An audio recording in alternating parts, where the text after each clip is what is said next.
오늘의 말씀은 요한복음 12장 35절로 43절 말씀입니다.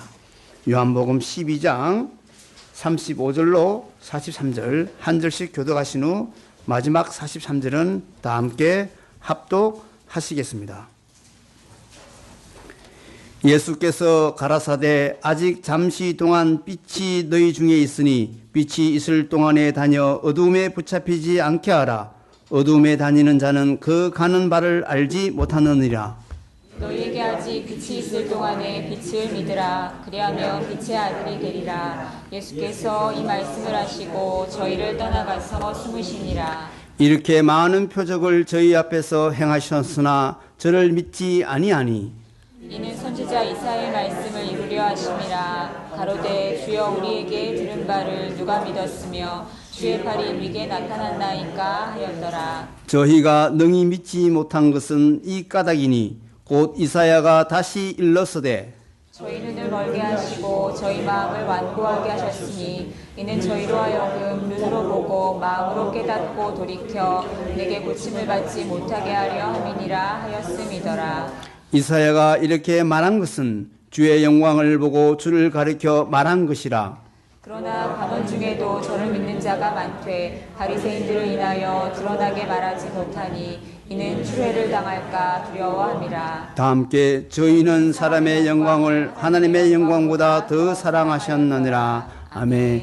이제 목사님 나오셔서 요한복음 49번째 시간 빛이 있을 동안에 라는 주제로 말씀 전해 주시겠습니다. 오늘 오후 예배는 여러분이 독감 예방 주사를 맞으시느라 분주했습니다. 주사도 맞으셨으니까 주사의 힘으로 감기 걸리지 마시고 말씀을 잘 또 집중해서 들으시기를 바랍니다. 우리 예수님은 시간을 중요하게 생각하셨습니다. 지난주에 우리 교회 오후에 오셔서 설교하신 목사님께서 갑자기 86,400원인가요? 84,600원인가요? 벌써 일주일 후라서 잘 기억이 안 나지만 86,400초의 시간이 하루의 시간이다라는 말씀을 하셨는데요. 우리 예수님도 시간을 무시하시지 않으셨습니다. 우리가 살펴본 2주 전의 요한복음의 말씀의 제목은 인자의 영광이었습니다. 인자의 영광은 첫째로 죽음으로 생명에 이르는 영광이고 제자들이 따르고 섬겨야 할 영광이었고 마지막으로 하나님의 심판이 이르는 영광이었다는 말씀을 우리가 생각해 보았습니다. 말하자면 지금 주 예수 그리스도의 죽음으로 말미암아 얻어질 열매로서의 영광이 동시에 이 세상의 어두움의 정세와 이 세상의 어두움의 권세 잡은 자들을 통틀어서 사단 마귀를 통틀어서 성경이 묘사를 할 때 이 세상 임금이라고 말하는데 예수 그리스도의 십자가 죽음이 도리어 이 세상을 정복하고 다스리고 있는 이 세상 임금을 쫓아내는 몰아내는 승리와 심판의 영광이라는 말씀입니다. 따라서 참된 제자들이라면 바로 이런 영광을 따라서 우리는 매사에 자기를 부인하고 자기 십자가를 지고 예수님을 쫓아야 한다는 권면의 말씀을 2주 전에 우리는 들었습니다. 자, 이 말씀 후에 무리들이 율법을 통해서 인자가 영원히 있다고 말씀하셔놓고 왜 예수님 당신은 십자가에서 죽는다고 맨날 죽을 거라고 이야기를 하십니까? 우리는 죽는 메시아는 싫습니다.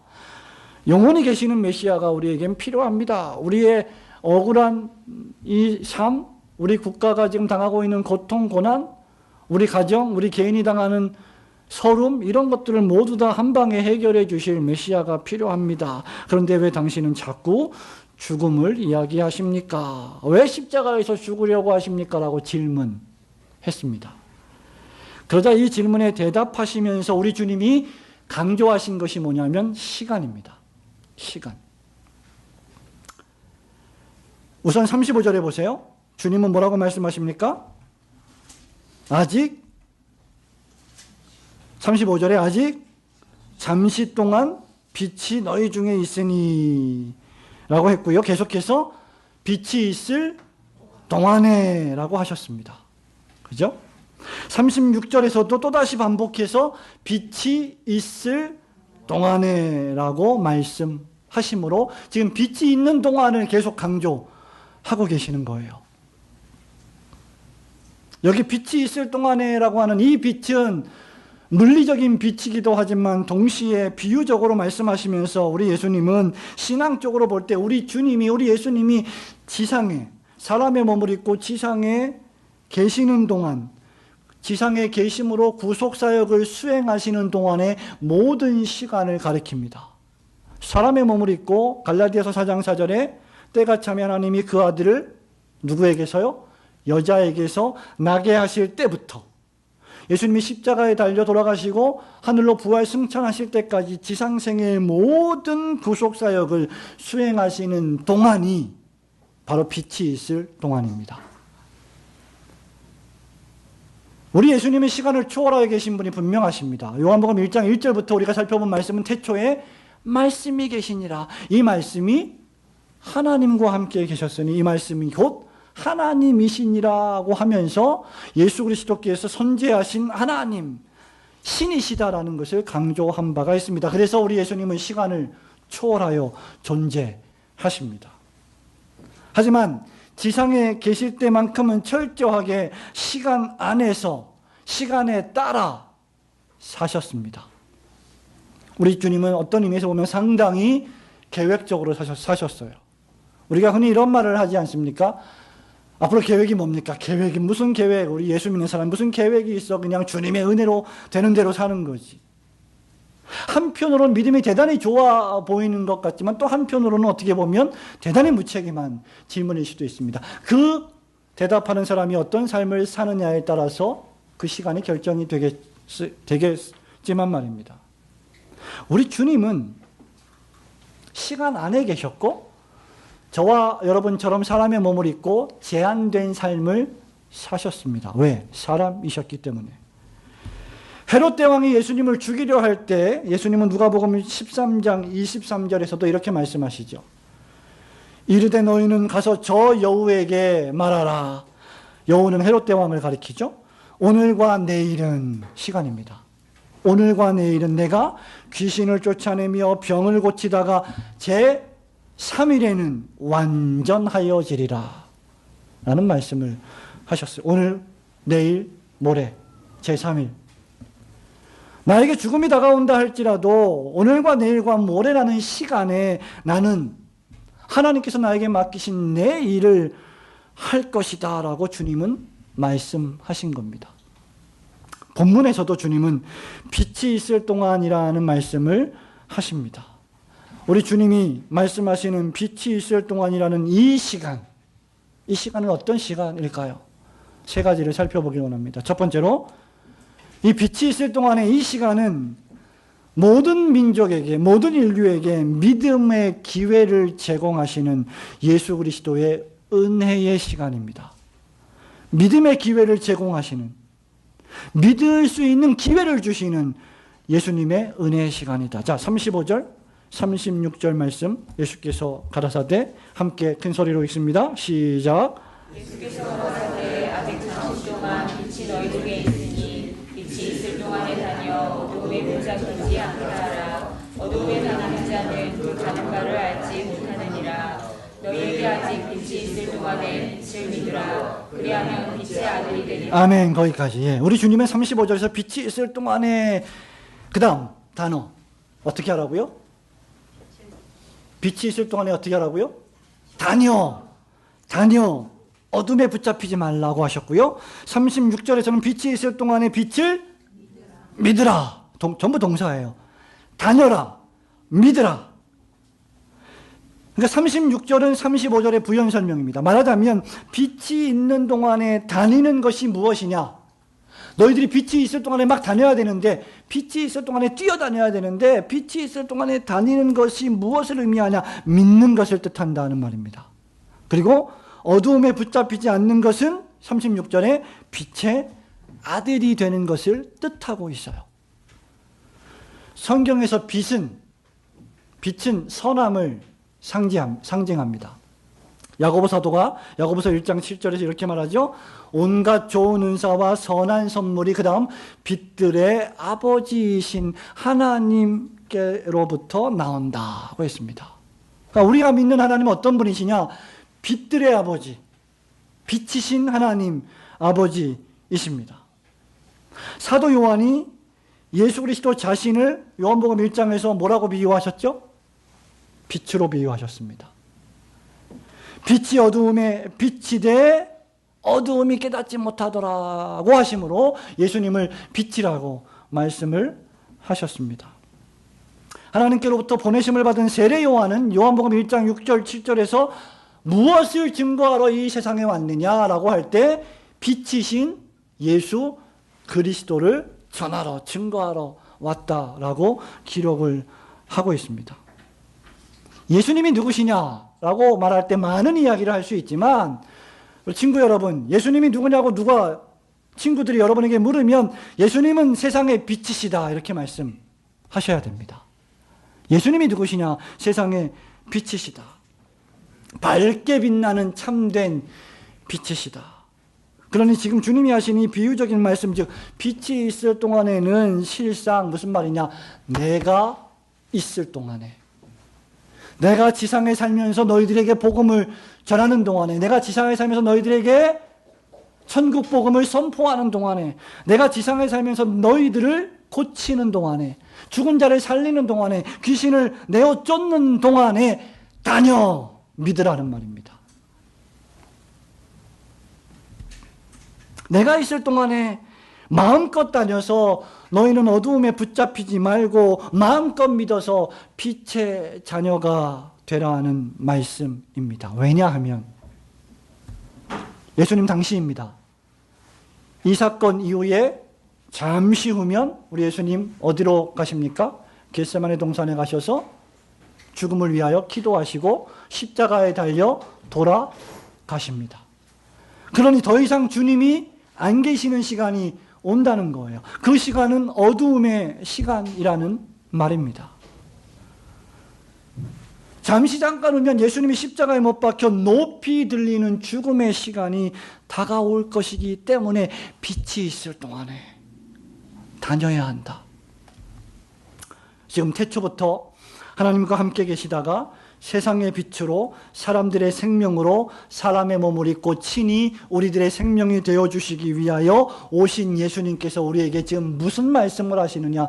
구원의 복음을 선포해 주시는 겁니다. 내가 있을 동안에 나를 믿으라 하는 기회를, 그 시간적인 기회를 제공하는 것이죠. 우리가 지금까지 살펴본 요한복음 1장부터 12장 전체를 통해서 거의 1년 동안 살펴본 말씀을 통하여 예수님은 무엇을 하셨습니까? 제가 1년 동안 무슨 짓을 한 것입니까? 복음을 전한 겁니다. 예수 그리스도께서 행하신 그분의 사역과 그분의 인격이 무엇인지를 여러분에게 풀어 해설하고 설명한 것입니다. 그것이 무엇입니까? 오늘과 내일 예수님이 귀신을 쫓아내고 병자들을 고치고 영적인 죽음에서 해방시키고 어두움에 있는 자녀들을 빛의 자녀로 옮겨 놓으시고 어두움의 나라에서 빛의 나라로 옮겨 놓으셔서 하나님의 자녀가 되게 하신 놀라운 일, 그 일을 주님이 하신 것이죠. 빛이신 예수님께서 믿음을 촉구하시는 은혜와 자비의 시간이 아닐 수 없는 것입니다. 실로 당시의 사람들은 예수 그리스도를 직접 보았죠. 직접 예수님이 복음을 선포하는 것을 들었습니다. 요한복음 11장에서 죽은 지 나흘이나 지난 나사로를 나사로야 나오라 하고 부르시는 음성을 들었고 그 명령에 순종하여 죽은 나사로가 무덤 문을 열고 열려진 문을 통해서 나오고 있는 것을 목도했습니다. 예수님 함께 식사했습니다. 그리고 그분이 행하시는 놀라운 일들을 목격하는 증인들이 되는 복된 기회를 누렸습니다. 그러므로 그들은, 예수님 당시에 그들은 나는 예수를 믿을 기회를 놓쳤다고 핑계할 수 없는 것입니다. 절대 핑계할 수 없어요.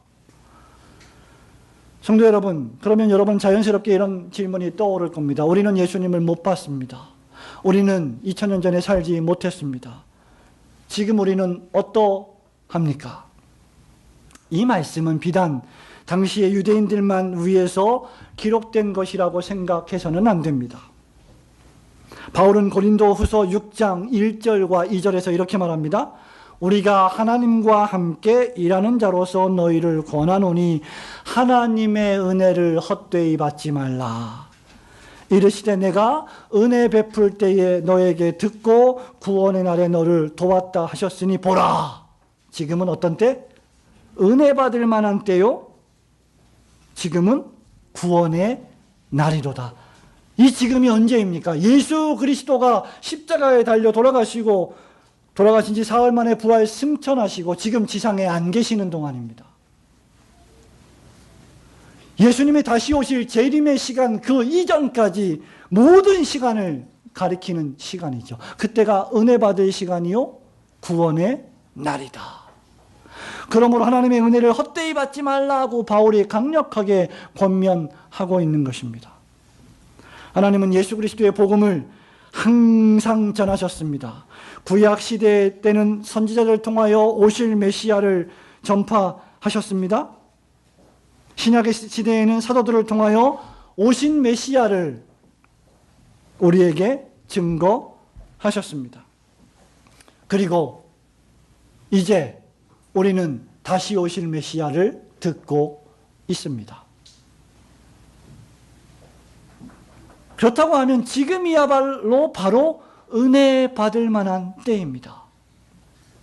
지금이야말로 빛으로 다닐 때요, 빛의 자녀가 될 때입니다.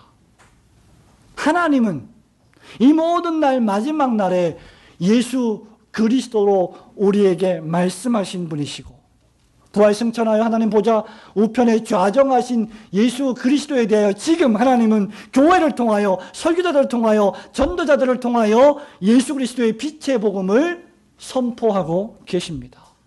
지금이 은혜 받을 만한 때요. 지금이 구원의 날입니다.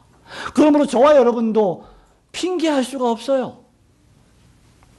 구약의 예수 그리스도, 신약의 예수 그리스도, 다시 오실 예수 그리스도를 우리는 매주마다 들었기 때문입니다. 또 우리 친구들을 통하여, 내 아내와 내 남편을 통하여, 나의 부모를 통하여 예수 믿으세요, 교회 가서 신앙생활 합시다, 끊임없이 우리는 들었기 때문입니다. 라일 감독은 이렇게 말합니다. 세상에서 선한 일을 하기 위한 시간은 짧고 제한적입니다.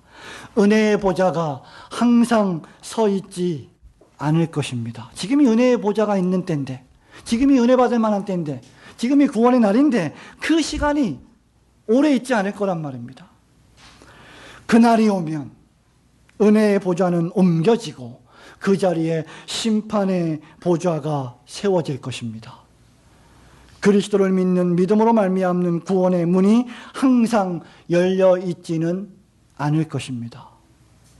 그날이 오면 그 문이 영원히 닫혀질 것이고 하나님의 택자의 수요가 완성될 것입니다. 그러므로 빛이 있을 동안에 빛 가운데 행하는 일을 우리는 소홀히 해서는 안 됩니다. 성도 여러분, 목사가 여러분에게 주의를 지키고 예배를 사수해야 한다라고 말할 때 결코 기분 나빠해서는 안 되는 이유가 여기에 있는 겁니다. 빛이 있을 동안에 예수님을 믿는 일을 소홀히 해서는 안 됩니다. 사소한 일에 우리는 목숨을 걸어서는 안 되며 복음에 목숨을 걸어야 합니다. 이 은혜 받을 만한 때에, 이 구원의 날에 도무지 목사들이 정신을 못 차리고 좌판이 우판이 떠들고 있는 시대에 살아가고 있습니다. 정치, 경제, 사회, 문화에는 박식하면서 예수 그리스도의 복음에는 너무나 문외한인 성도들이 많이 있습니다. 하나님 나라와 교회를 세우는 일에 우리가 목숨을 걸어야 합니다. 왜냐하면 오전에 우리에게 주신 말씀처럼 그것이 우리의 존재의 이유이기 때문입니다. 성도 여러분, 여러분에게 주일이 있습니까? 목숨을 걸고 지키십시오. 여러분에게 섬길 교회가 있습니까? 목숨을 걸고 사수하십시오. 마귀 사단은 할 수만 있으면 여러 모양과 형편과 방편을 동원해서 하나님의 나라와 교회를 넘어뜨리려 하고 있습니다. 그리스도의 군병된 저와 여러분이 교회를 세우지 않는다면 과연 누가 교회를 세우겠습니까? 여러분에게 성경이 있습니까? 성경 뭐하라고 있죠, 우리 친구들? 주일날 딱 되면 일주일 동안 먼지 폴폴 쌓여 있다가 털어버리고 교회 올 때 들고 오라고 성경이 있나요?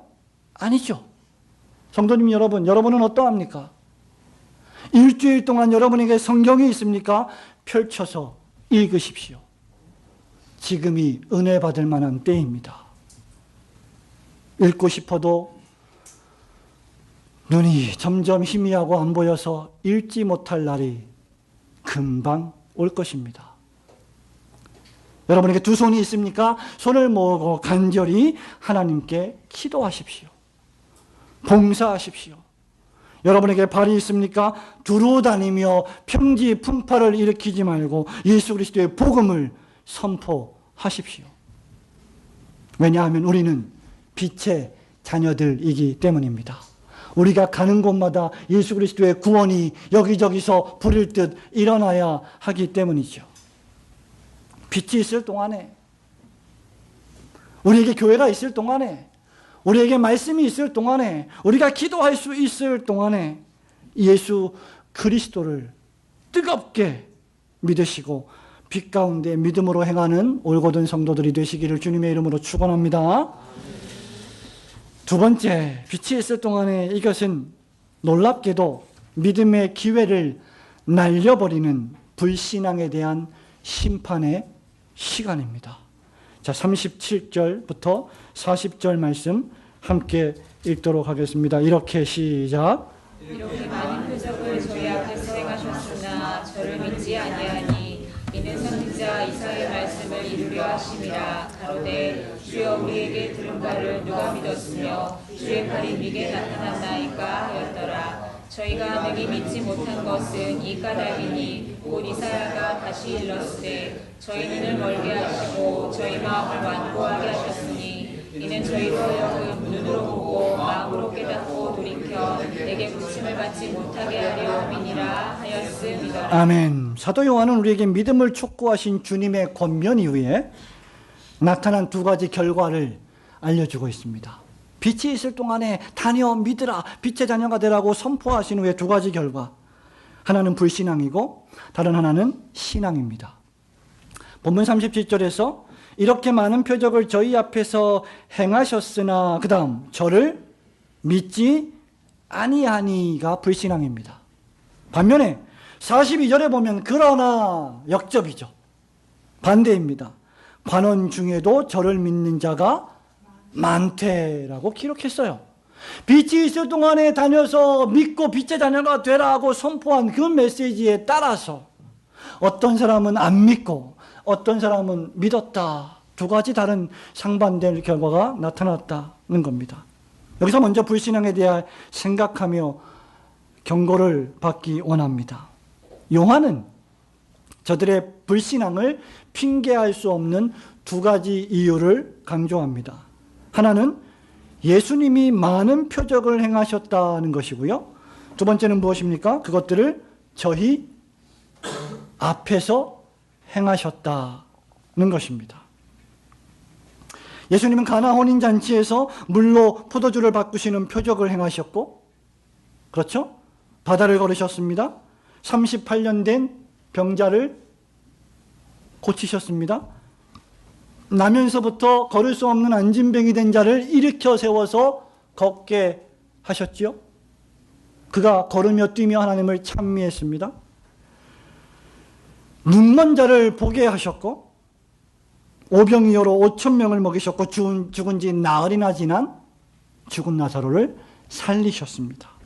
이 모든 많은 표적들을 주님이 행하셨어요. 요한복음 20장 21장에 보면 예수께서 행하신 표적이 너무나 많아서 뭐라고 말합니까? 우리 찬송가에 하늘을 두루마리 삼고 바다를 먹물 삼아도 주 하나님의 사랑 다 기록할 수 없겠네. 그 말 찬송처럼 요한복음에 보면 하나님 예수 그리스도께서 행하신 모든 일을 기록하려면 세상에 있는 모든 책을 다 갖다 놓아도 부족할 정도로 많다. 그렇게 기록을 하셨습니다. 그리고 이 모든 일들을 저들의 목전에서 행하셨어요. 예수님이 은밀하게 행한 게 아니고 아무도 모르게 병을 고친 게 아니고 모든 사람이 다 보아서 병을 고쳤구나, 죽은 사람이 살아났구나 다 알 수 있도록 고치셨어요. 저희 목전에서 기적을 베푸신 겁니다. 우리는 이런 말 종종 하죠. 야, 하나님이 어디 있냐? 아이고, 야 하나님, 야 나한테 한 번만 보여줘봐. 그럼 내가 하나님 믿을게. 그 사람은 하나님을 보여줘도 안 믿습니다. 그래서 하나님을 믿을 수 있다면 누구라도 하나님을 믿을 것입니다. 사람들은 기적이 없어서, 이적이 없어서, 표적이 없어서, 신비한 일이 교회에 안 벌어져서 교회가 부흥이 안 되고 예수님을 믿는 사람이 안 발생한다고 생각합니다. 천만에요. 여러분, 이 참담한 결과를 보십시오. 많은 표적을 예수님이 행하셨으나, 예? 그런데 37절에 저를 믿지 아니하니, 죽은 자가 살아났는데 안 믿어요. 눈먼 자가 눈을 뜨는데 안 믿어요. 안진뱅이 된 자가 일어나 걷는데 하나님을 찬미하는데 하나님의 나라를 안 믿어요. 표적이 저들을 믿게 할 능력이 없습니다. 이것은 여러분 타락한 인간의 부패한 심성, 믿지 않으려는 강팍한 마음, 깨진 마음, 하나님과 원수된 죄인의 마음입니다. 회개하라 이 말은 그 타락한 마음에서 돌이키라는 거예요. 너에게 돌이킬 의지를 주었다는 겁니다. 돌이켜야 돼요. 그것이 회개입니다. 그 다음에야 믿음이 우리에게 와서 예수님을 영접하게 됩니다. 물론 동시적으로 발생하는 것이지만 이 사람들은 무슨 일이 벌어져도 믿지 않는 사람들, 불신앙으로 똘똘 뭉친 사람들, 어떻게 믿어보려고 노력을 하지 않는 사람들. 에휴, 원래 그런 거야. 교회는 원래 그런 거야. 난 그래서 교회를 안 믿어. 누가 교회를 믿으랬어요? 예수님을 믿으라고 했지. 핑계할 수 없습니다. 우리는 수많은 기회를 하나님으로부터 받았습니다. 이들의 마음에는 하나님을 두려워함이 없습니다. 하나님을 그 마음에 두기를 싫어합니다. 그것이 어리석은 마음이라고 했어요. 아까 말씀드린 대로 하나님을 보여주세요. 그럼 믿겠습니다. 라고 말하지만 우리가 그럴 능력이 있어서 하나님을 보여준다고 해도 우리가 목사가, 장로가, 교회가 안 믿는 사람들에게 하나님 여기 있다라고 보여준다고 해도 그들은 믿지 않습니다. 그들의 마음이 근본적으로 부패했고 의지적으로 하나님을 싫어하기 때문입니다. 적지 않은 사람들이 오늘날 교회 부흥을 말합니다. 교회 성장을 말합니다. 그런데 우리 주님이 수많은 표적을 행하셨음에도 저들이 믿지 않았다면 우리가 하는 사역의 결과가 미미한 것은 얼마나 더 당연한 것이겠습니까? 목사가 무슨 능력이 있다고 사람들을 끌어모읍니까? 장로님들이 무슨 능력이 있다고 예배당에 사람들을 가득가득 앉혀 놓겠습니까? 종이 상전보다 높겠습니까? 우리 예수님도 하시지 못한 일을 우리가 어떻게 할 수 있다고 자신만만해 한단 말입니까? 성도 여러분 잘 보세요. 저와 여러분도 잘 변하지 않잖아요. 여러분 자신을 보세요. 우리 아이들, 친구들, 여러분 보세요. 여러분 변해요, 잘? 바꿔요? 고쳐요? 개혁해요? 잘 안 하잖아요. 잔소리하면 맨날 잔소리한다 그러고 안 하잖아요. 어저께 주일을 준비하는데 뜻밖의 저희 고등학교 선배가 카톡을 보냈습니다. 존경하는 후배님, 항상 저한테 존경하래 한다는 말을 쓰세요. 선배님이. 우리 때는 선배가 뭐예요? 하나님 다음이잖아요. 근데 존경하는 후배님 사무실에 계세요? 그럼 선배님이 카톡을 보내시는데, 당연히 사무실에 있죠. 없어도 있어야죠. 사무실에 있습니다. 예. 그렇게 저한테 카톡을 보낸 거는 이쪽에 연수원에 있으신데 연수를 받으러 오신 거예요. 그러다가 이제 지나가는 길에 우리 교회가 있으니까 오셔서 이제 잠깐 담소를 나누려고 카톡을 보냈어요. 제가 바쁘지만 오십시오.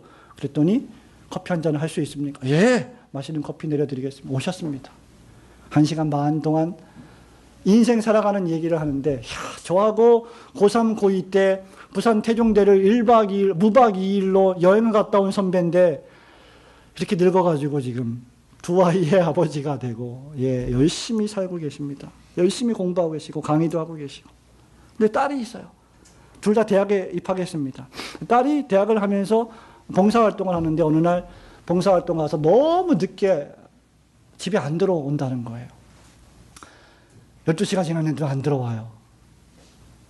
근데 문자를 보냈더니, 지금 직원들 36명이랑 같이, 봉사활동한 사람들이랑 같이 마지막 그 강릉에서 봉사활동하고 여기 저 수산시장에 와서 이제 저녁 식사 밤에 먹으면서 이제 헤어지려고 한다고 카톡이 온 거예요.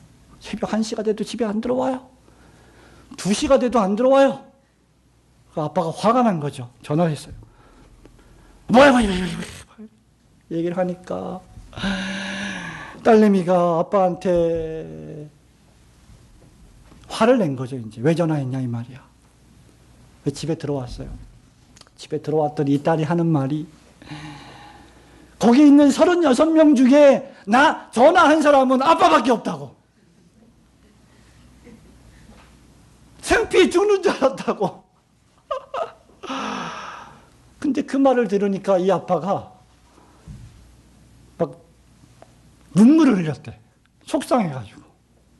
왜냐하면 아빠는 딸을 너무 사랑해서 아껴서 전화를 한 건데, 내가 왜 울죠, 근데?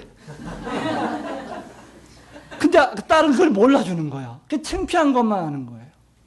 그래서, 나는 딸하고 정말 친하다고 생각했는데, 내가 이렇게 딸하고 친하지 않았구나. 한편으로는 반성도 되고, 한편으로는 좀 속상하기도 하고, 딸이 없는 분들이 잘 몰라요, 무슨 말씀인지. 속상하기도 하고, 정말 막 슬퍼가지고. 딸 같은 아들도 있잖아요. 그걸 막 얘기하는데 저한테, 우리 선배님이 많이 외롭구나. 많이 힘들구나. 50대 초반.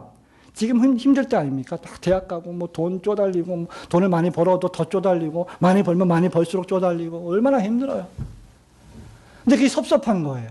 그래서 제가, 형님, 걔가 아직 몰라서 그러는데, 이제 10년, 한 20년 지나면, 우리 아빠가 최고구나.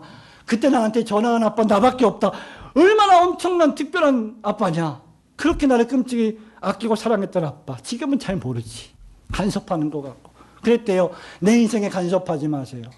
그래서 제가 그랬어요. 형님, 언제까지, 물론 이제 그게 나쁘게 한 얘기는 아니죠. 그냥 화가 나니까. 제발 좀 간섭 좀 그만하시라고. 꼰대같이. 꼰대란 말은 안 했지만. 근데 그 형님은 그게 너무 아버지가 막 가슴에 맺힌 거예요. 근데 10년, 20년 지나면 그 딸이 형님을 정말 사랑하는 아버지로 존경할 거라고. 여러분, 우리가 그러지 않았습니까? 저와 여러분이 그렇게 젊음을 살아오지 않았습니까? 사람들은 안 변합니다. 잘 안 변해요. 소중한 걸 잃어버리고 나서야 변합니다. 깨닫습니다. 하나님이 많은 기회를 우리에게 주셨는데 우리는 잘 안 변해요. 믿는 사람들도 잘 안 변하는데 안 믿는 사람한테 뭘 변할 걸 기대하십니까? 저와 여러분이 집에서 안 변하는데 누가 날 보고 예수를 믿겠다고 찾아 나오겠냔 말이에요. 제가 저를 볼 때 너무 부끄러워서 솔직한 말로 어떤 때는 내가 목사가 안 됐으면 좋겠다. 솔직한 말로 그런 마음이 들 때가 있습니다. 너무 자신이 없어요. 잘 안 변합니다, 우리가. 열심히 해보자. 무릎 꿇고 기도해보자. 성경을 읽어보자. 잘 안 돼요. 왜 그렇습니까? 현대인들은 인간의 부패성과 불신앙의 참혹한 마음의 상태를 간과합니다. 이 사람들은 내가 조금만 교육을 받으면, 내가 조금만 생각을 달리하면 자기 삶을 개선할 수 있다고 생각해요. 바뀔 수 있다고 생각해요. 선한 사람, 착한 사람이 될 수 있다고 생각합니다. 그러나 죄는 교육으로 개선될 수 있는 게 결코 아닙니다. 죄는 부모님이 잔소리로 고칠 수 있는 게 아닙니다. 죄는 하나님의 은혜가 필요해요. 하나님의 은혜로 혁명적으로 변화되어야만 합니다. 그래서 우리가 못하니까 우리는 기도하는 겁니다. 하나님, 내 남편 좀 살려주세요. 왜 기도 안 하십니까? 하나님, 내 아들, 내 딸 좀 도와주세요. 불쌍히 여겨주세요. 하나님, 내 아버지, 내 어머니 좀 구원시켜주세요. 왜 기도 안 합니까? 복음 전파와 교회 생활에 무관심한 현대인의 상태에 우리가 놀랄 필요가 없습니다. 당연한 것입니다.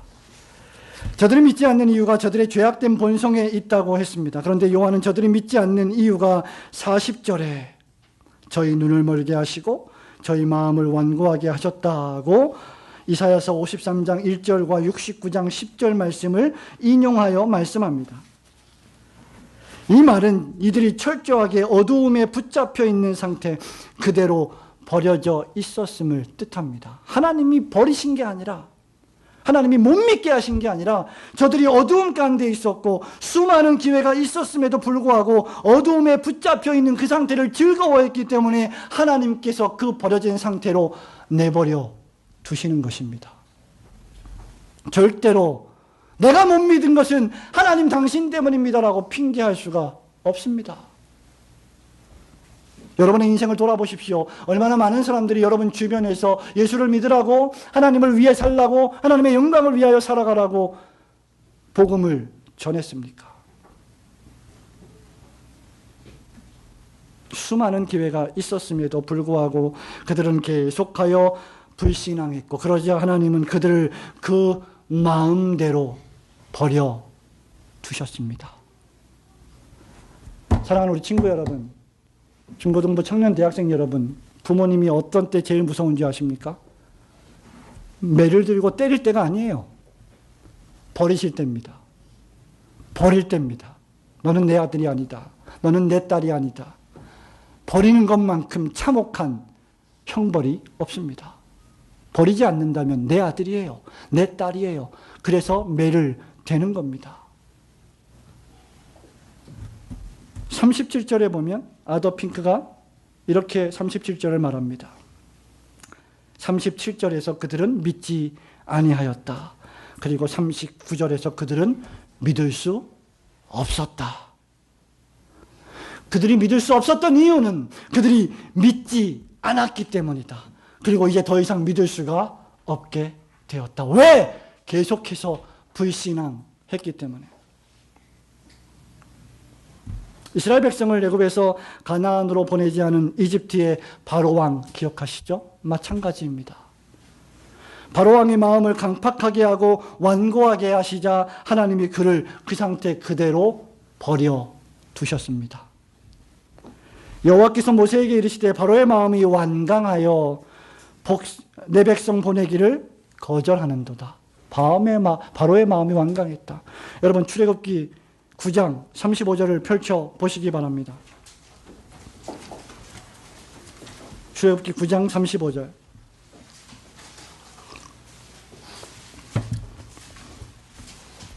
같이 읽습니다. 여호와께서 시작.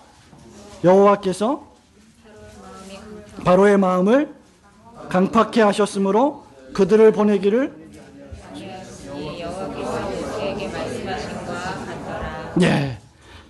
출애굽기 7장 14절에서는 바로가 바로의 마음을 강팍하게 하고 완고하게 했다, 완강하게 했다 이렇게 기록해 놓고 9장 35절에서는 하나님께서 강팍하게 했다. 바로의 마음이 강팍하여 말씀대로 되었다. 10장 27절을 보십시오. 10장 27절 같이 읽습니다. 여호와께서 시작. 여호와께서 바로의 마음을 예.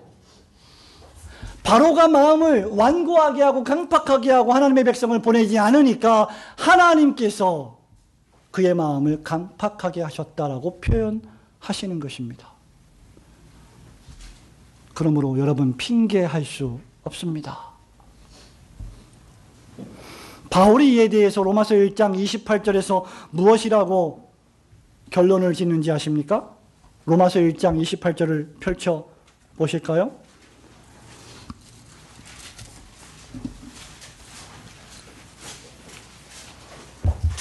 1장 28절 또한 저희가 시작.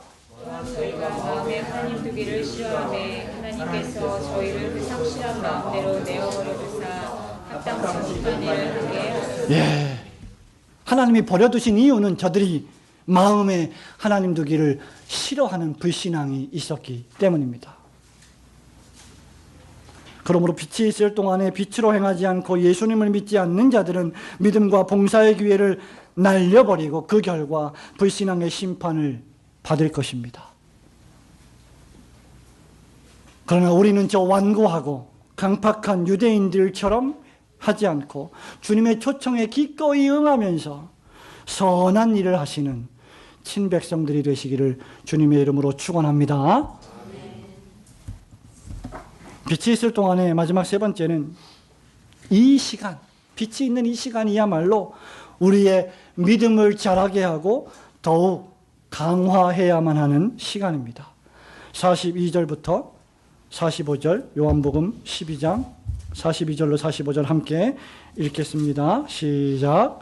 그러나 그들 중에도 저를 믿는 자가 많되 바리새인들을 인하여 드러나게 말하지 못하니 이는 추례를 당할까 두려워함이라. 저희는 사람의 영광을 하나님의 영광보다 더 사랑하였더라. 거기까지 읽겠습니다. 하나님은 불신앙 가운데서도 자비를 베푸셔서 몇몇을 구원하십니다.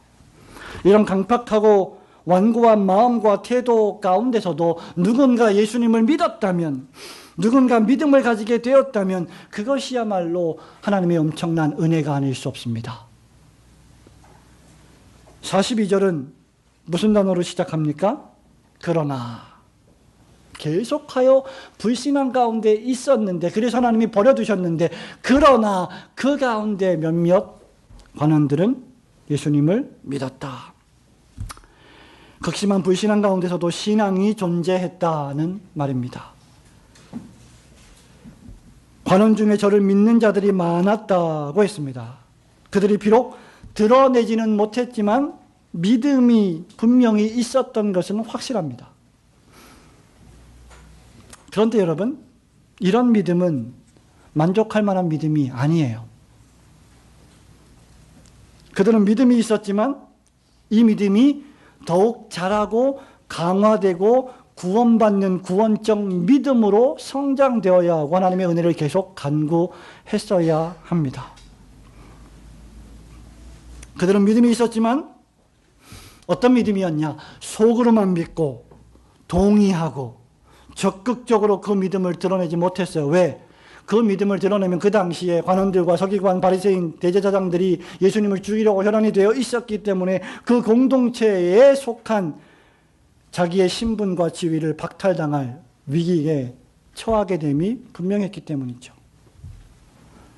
43절에 저희는 하나님의 영광을 사람의 영광보다 더 높이지 않고 도리어 사람의 영광을 더 사랑했다라고 말하면서 추례를 당할까 두려워함이라고 42절에 말씀했습니다. 그 근본 원인은 하나님의 영광보다 사람의 영광을 더 사랑했던 세속적인 마음이 자리했기 때문입니다. 여러분, 이런 믿음은 구원하는 믿음이 아닙니다. 참된 믿음이 아닙니다. 참된 믿음은 마음으로 믿고 입으로 시인하여 구원에 이르는 믿음입니다. 로마서 10장 10절에서 바울이 사람이 마음으로 믿어 의에 이르고 입으로 시인하여 구원에 이르니라고 했고요. 예수님은 누가복음 12장 8절 9절에서 내가 또한 너희에게 말하노니 누구든지 사람 앞에서 나를 시인하면, 인정하면, 고백하면 인자도 하나님의 사자들 앞에서 그를 시인할 것이요 사람 앞에서 너희가 나를 부인한다면 하나님의 사자들 앞에서 너희를 부인할 것이고 너희는 부인을 당할 것이다. 요한복음 7장 50절에서 전에 예수께 왔던 관원 니고데모를 기억하십니까? 밤중에 은밀하게 왔던, 그는 은밀하게 왔지만, 걱정 가운데 왔지만 나중에 예수님이 재판을 당할 때 공개적으로 예수님을 변호했습니다. 아리마대 사람 요셉은 예수님의 시신을 담대하게 달라고 해서 예수님의 시신을 장사 치러 드렸습니다. 믿음은 고백하고 행동하는 겁니다. 믿는다고 하면서 내가 행동이 없다면 내 믿음이 진정한 믿음인지 점검해야 합니다. 이들의 믿음의 행동과 비교해 볼 때 여기 관원의 믿음은 실로 매우 약한 믿음입니다. 그들은 주저했습니다. 망설였습니다. 하나님보다 사람을 더 의식했습니다. 43절에 있는 말씀처럼 하나님의 영광, 그 영광스러우신 하나님의 그 영화로우심보다 사람이 우리에게 줄 수 있는 유익과 자리를 더 신경 썼습니다. 하나님을 믿는다고 내가 고백할 때 나에게 얻어지는 유익과 하나님을 모른다고 말할 때 나에게 얻어지는 유익 사이에서 손익계산서의 계산기를 두드려 보았던 것입니다. 그리고 그들은 졌습니다.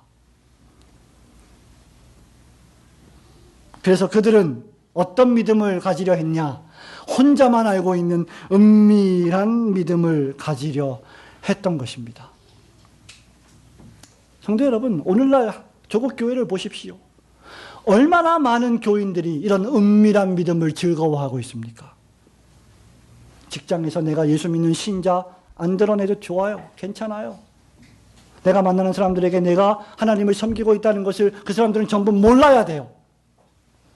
심지어 내가 교회에 출석하고 있는 것조차 그 교회 교인들이 몰라야 돼요. 나는 관심이 없어. 나는 그냥 내 마음대로 신앙생활 할 거야. 얼마나 많습니까? 편하게. 아무도 모르는 곳에 가서 잠시 있다가 예배 드렸다, 주일 성수했다 하고 돌아가는 이 세대. 그래서 요한은 그들의 이런 약한 믿음에는 하나님의 영광보다 사람의 영광을 더 사랑하는 속된 마음, 세속적인 마음이 자리하고 있었다라고 신랄하게 비판하는 겁니다. 오늘날 교회에도 얼마든지 이런 사람들이 있습니다. 그들은 예수님을 미워하지 않습니다. 그들은 기독교에 적대적이지 않습니다. 그들은 목사를 욕하지 않습니다. 그러나 깊숙이 들어오지는 않습니다. 목사와 장로와 함께 한 길을 걸어가며 땀을 흘리고 고난을 당하려 하지 않습니다. 한 발은 세상에, 한 발은 교회에 들여놓고 자기 손익계산서에 따라서 발을 뺐다가 집어넣었다가 합니다. 그러다가 세상이 나를 출교할 것 같으면 언제든지 교회에서 발을 뺍니다. 그들의 사회적인 명성과 명예, 인기, 이익에 손해가 될 것 같으면 드러내놓고 예수를 믿는다고 말하지 않습니다. 지금은 많이 바뀌었지만 우리 교회에도 수능생이 3명 있습니다만은, 또 대학생들도 있습니다만은, 대학에 처음 입학하면 신입생 환영회를 합니다. 10년, 20년 전만 해도 죄송합니다. 술이 떡이 되도록 먹고 마시고 노는 것이 신입생 문화였습니다. 지금은 많이 바뀌었지요. 그러나 여전히 술을 먹이는 신입생 환영회가 있습니다. 그러한 때에 나는 예수를 믿고 나는 하나님의 영광을 위하여 살기 때문에 술이 떡이 되도록 마시지는 않습니다. 나는 가능하면 술을 마시지 않으려고 합니다. 나는 교회를 출석하는 신자이기 때문입니다. 라고 말한다면 별꼴이 반쪽이야. 너만 예수 믿냐? 어? 야, 별나다 별나. 요즘 같은 세상에 술 안 마시고 어떻게, 야, 너 웃긴다. 이런 핀잔, 공동체로부터 이런 왕따를 당할까 봐 그 말을 참아 못하고 주는 술을 벌컥벌컥 다 먹다가 죽어버리는 그런 일들을 여러분 현실로 맞이하겠습니까? 왜 그렇습니까? 하나님의 영광보다 사람을 더 의식하기 때문입니다. 그들은 경건을 자기 이익의 수단으로 여기는 자들, 진정한 믿음의 소유자들이 아니었습니다. 언제든지 배반이, 배신이 가능한 믿음이었죠. 그래서 예수님이 내가 잠시 후면 십자가에 달려 돌아가서 너희들을 구원할 것이다 라고 말하니까 요한복음 6장 66절에, 잃어버리지 마세요. 요한복음 6장 66절에 많은 사람이 예수를 떠나가고 다시는 예수와 함께 다니지 아니하더라. 이미 우리가 공부했습니다. 예수님이 오늘날 담임 목사로 청빙받아 왔다면 1년 만에 해고당했을 거예요. 왜? 교인들 자꾸 떠나가니까. 더 이상 안 다니니까. 예수님에게는 사람이 많이 모이는 것이 중요한 것이 아니라 하나님의 자녀들이 모이는 것이 중대했기 때문입니다. 이것은 빛 가운데 다니며 행하는 믿음의 삶이 아닙니다. 이것은 사람들을 두려워하며 어둠 가운데 물러서는 가련한 믿음입니다. 예수님은 마태복음 10장 28절에서 믿음으로 인해 세상에서 핍박을 당할 때 이렇게 말씀하셨죠. 몸은 죽여도 너희 영혼은 능히 죽이지 못하는 자들을 두려워하지 말고 몸과 영혼을 능히 지옥에 멸하실 수 있는 하나님을 두려워하라. 우리는 이 관원들처럼 내 믿음을 나의 이익의 수단으로 전락시켜서는 안 됩니다. 도리어 우리는 두려워할 자를 두려워하며 우리의 믿음 없음을 한탄하고 믿음 주시기를 간구해야 할 것입니다. 성도 여러분, 말씀을 맺습니다. 사도 요한은 요한일서 1장 7절에서 이렇게 말합니다. 그가 빛 가운데 계신 것 같이 우리도 빛 가운데 행하면 우리가 서로 사귐이 있고 그 아들 예수의 피가 우리를 모든 죄에서 깨끗하게 하실 것이요. 누가복음 17장 5절에서 사도들이 이렇게 외칩니다. 주님, 우리에게 믿음을 더하소서. 예수님께 기도했습니다. 예수님, 나에게 믿음을 더해 주세요. 이 말은 믿음을 더 많이 강하게 해주세요 라는 기도입니다. 성도 여러분, 하나님이 우리를 죄에서 구원했고 우리를 하나님의 자녀 삼았고 세상이 어떻게 변하든지 우리가 하나님의 나라에 입성할 신자라는 것이 분명하다면 여러분이 간구해야 할 것은 믿음을 더하여 주십시오라는 기도입니다. 실패를 두려워하지 마십시오. 실패해봤자 우리의 육신이 고통을 당하는 것밖에 더 있겠습니까? 하나님을 믿고 도전하세요. 믿음으로 나아가세요. 우리가 하나님의 자녀이기 때문입니다. 우리에게 진정으로 필요한 것은 믿음에 부요해지는 것입니다. TV를 보십시오. 영화를 보십시오. 인터넷을 보십시오. 여러분들에게 무엇을 붙이고 있습니까? 더 많이 가지세요. 더 큰 집에 사세요. 펜트하우스, 128평 펜트하우스, 높은 집에 사세요. 더 큰 차를 타세요. 우리 신자들은 뭘 기도해야 합니까? 예, 우리에게도 차가 있어야 되고 돈이 있어야 되고 집이 있어야 돼요. 열심히 일하는 이유가 거기에 있습니다. 그런데 우리는 거기다가 더 중요한 최우선의 가치, 믿음을 더해 주세요. 제발 나한테 좀 믿음을 더해 주세요. 세상에 온갖 좋은 것들은 다 더 달라고 기도하면서 왜 믿음은 더 달라고 기도하지 않으십니까? 왜 계속 거기서 그 자리에 머물러 계십니까?